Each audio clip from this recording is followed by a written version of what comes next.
在赤地星，帝国试图打造出一个防御网络，这个网络被称为圣才之墙，许多曾充当部区远征后勤中心的星系都被纳入其中。他们靠着自身的特权强化了防御力量。帝国军队沿着圣才之墙集结，但他们清楚自己无法抵御即将到来的风暴。最终，帝国做出了一个残酷的决定：自神殿世界森托尔之灵起，防卫者们画出了一条穿越拉克蒙德走廊的直线。直线北侧靠近警戒星的星球都只能靠自己来抵抗风暴。直线以南的星球会把他们的民众与军事力量通通疏散到圣才之墙，以此来加强长城的防御。如今，夺行者哈肯面前的通道已经打开，他下令以曼德科尔家族的骑士为矛头，攻向赤地星。混沌势力的进军造成了巨大的破坏，他们只在少数区域遭到了成型的抵抗。很多时候，混沌大军会直接从异形与叛军的围城中解放帝国星球，将那些星球的居民彻底纳入自己的阵营。随着大军的前进，各种海盗团伙与叛变战团也被吸纳进来。他们带来了大量的武器与资源，进一步增强了混沌大军。由于时间紧迫，哈肯绕过了不重要的哨点，其中就有被称为乔拉普莱斯的边境地带，那里被无法无天的海盗团伙所控制。于是黑色军团与民族海盗在那里爆发了小规模冲突。尽管哈肯尽了最大的努力，但是指挥如此庞大的舰队推进战线，仍然需要花费数月的时间。阿巴顿的缺席也让团结各怀鬼胎的混沌战帮成为了一件困难的差事。此外，海盗老大碎船者格拉古兹和铁绿皮扎布罗格领导的绿皮流寇、萨姆罕、乌斯维和金萨拉的方舟领族，以及戴着诡异面具的丑角，也在不断的骚扰着这支舰队。黑暗领族的劫掠者更是发起了掠夺奴隶的突袭，时不时的诸如破使者、无序战士之类的混沌战帮也会袭击哈肯的舰队。最后，一些幸存的帝国战舰也在坚持游击作战，他们通过布置诱饵来偷袭大野的入侵者。在所有的抵抗者中，走廊守望者是夺行者最为厌恶的对象。黑色圣堂、抗争天使、银色颅骨、太阳之鹰等几十个战团的星际战士对哈肯的舰队进行了大胆的袭扰和伏击。然而，哈肯的舰队是如此庞大，以至于这些攻势都难以阻挡即将到来的风暴。随着疏散的进行，带来毁灭与恐惧传言的难民更是令防御者士气低落。就在帝国防卫者濒临崩溃时，部区远征第二舰队朗达克斯战斗群的增援抵达了圣才之墙，他们的到来振奋了帝国的士气。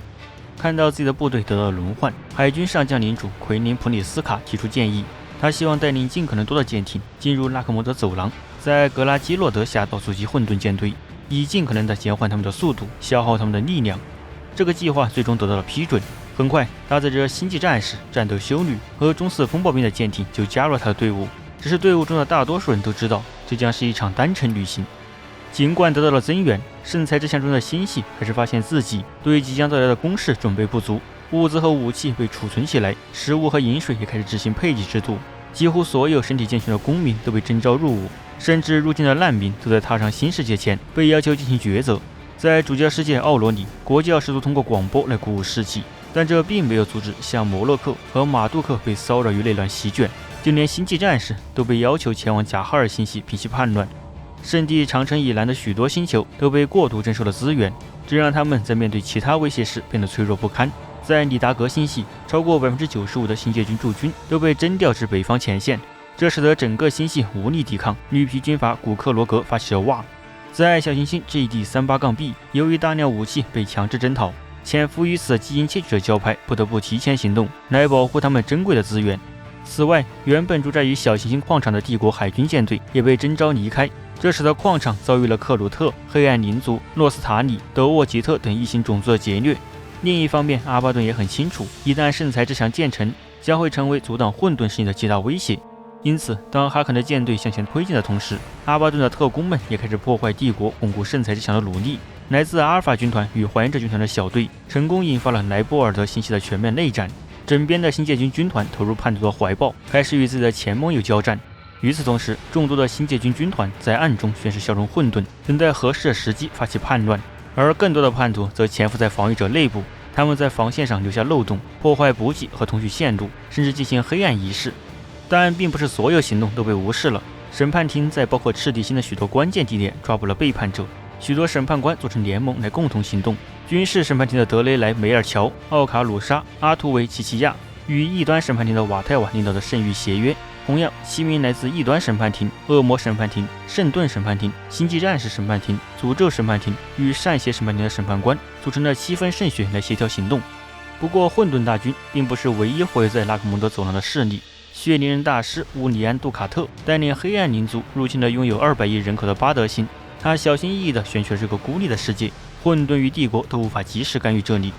乌里安首先派出他的次级血灵人前往巴德，确保计划不受干扰。同时，他投放了装有虚无接收器的痛苦引擎，堵塞了星球与外部沟通的通信信道。血灵人大师想要的不只是一场简单的奴隶劫掠，他将表演一场盛大的节目，让整个星球自愿跳入死亡陷阱。很快，拉卡特开始了他的计划，他让部下将附近的绿皮舰队引诱到巴德星，无脑的绿皮开始不加思索地袭击人类世界。当巴德星发出绝望的求援信号时，拉卡特的大军兴致勃勃地关上了大屠杀。直到几个星期后，帝国公民惊讶地发现黑暗领族开始支援他们。拉卡特的血灵人密会与同盟的巫灵教派阴谋团携手打击了围困巴德星首府的绿皮，无数绿皮在黑暗领族的攻击中被消灭。当然，黑暗领族也承受了很大的伤亡。不过拉卡特尽力确保了其中的大多数都是对自己不够忠诚的盟友。得到黑暗领族支援的帝国很快就将绿皮驱赶出了星球。战后，巴德星总督为黑暗领族举办了盛大的聚会来庆祝胜利，但由于遭到了封锁，巴德星无法确认帝国的现状。于是拉卡特利用了这一点，他暗示了帝国的危机，同时向总督保证他将在自己的家乡为巴德人提供一个安全的庇护所。未经任何思索，总督就同意了他的建议，将无数帝国公民送往了开往科莫罗的飞船。数月后，飞船驶入科莫罗，黑暗领族便撕下了有声的面具。不幸的人类难民就此将遭受无尽恐怖的命运，而巴德星本身也被另一帮绿皮浪潮吞噬了。就在圣才之墙守军忙着铲除叛乱分子的同时，普里斯卡海军上将的舰队抵达了混沌舰队无法绕过的格拉基洛德峡道。起初，普里斯卡没有发现任何敌军的踪迹，这给了他足够的时间将舰队整编为防御阵型。海军上将还向每名舰长都下发了一条密封信息，只有接受到他的命令后才能开启。几天时间里，帝国舰队在峡道的边缘列阵候敌，期待着在接敌的第一瞬间做出回应。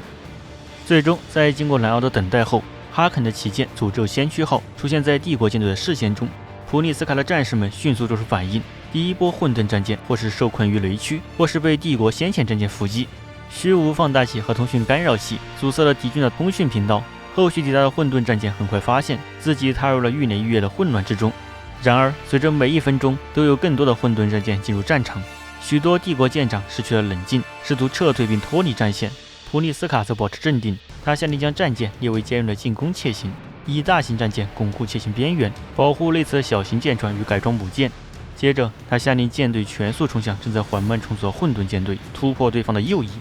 普利斯卡的旗舰帝皇之锤号一马当先，面对帝国舰队的冲锋，混沌战舰八角之血很快便被击破。普利斯卡趁机插入了混沌舰队的内部，通过拉近距离，确保哈肯的战舰无法从远处瞄准他们。在帝国舰队推进的过程中，黑色军团的护卫舰血泉号、豆芽号、万变之火号，轻型护卫舰黑暗獠牙号、黑色毒液号，巡洋舰末日使者号或被击沉或被瘫痪。不过，尽管获得了不小的成功，帝国舰队自身也遭受了重大的损失，许多帝国护卫舰被包围摧毁，而大型战舰则被混沌终结者挑帮俘虏。其中最大的损失就是打击巡洋舰荣耀狩猎号和胜利级战列舰凯旋号。尽管有些损失，普利斯卡的舰队还是保持了足够的势头。他们突破了夺心者的阵型，从另一边突围而出。在混沌舰队的阵型遭到破坏后，帝国舰队转而向两侧运动，试图包围对手。一波又一波的小型攻击艇被释放，猛攻正在变换位置的混沌舰队尾部。普利斯卡舰队中的星际战士证明了自己的价值，他们用无畏的行动拯救出遭到孤立的帝国战舰。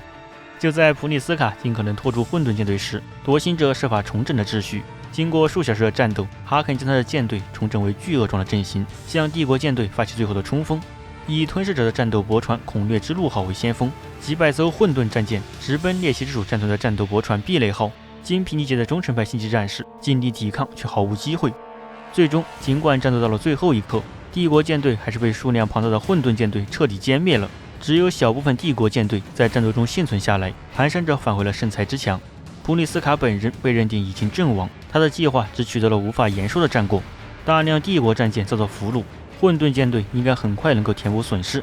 不过，他确实为不屈远征舰队在圣才之墙的重新部署争取到了时间。圣才之墙的帝国指挥官堡主阿里贝特·阿亚内瓦与高阶海军上将罗兰对报告中混沌舰队的规模感到不安，而审判庭的审判官们仍在忙着清除圣才之墙内的混沌教派与潜藏的混沌特工。夺心者哈肯则将几名冠军亲信留在了侠盗之战的战场，试图抢救任何可用的资源。许多帝国战舰遭到了俘虏，大部分船员或是被黑暗使徒奴役，或是成为了混沌仪式的祭品。哈肯本人则重组了他的舰队，推动着混沌之潮直奔圣才之墙而去。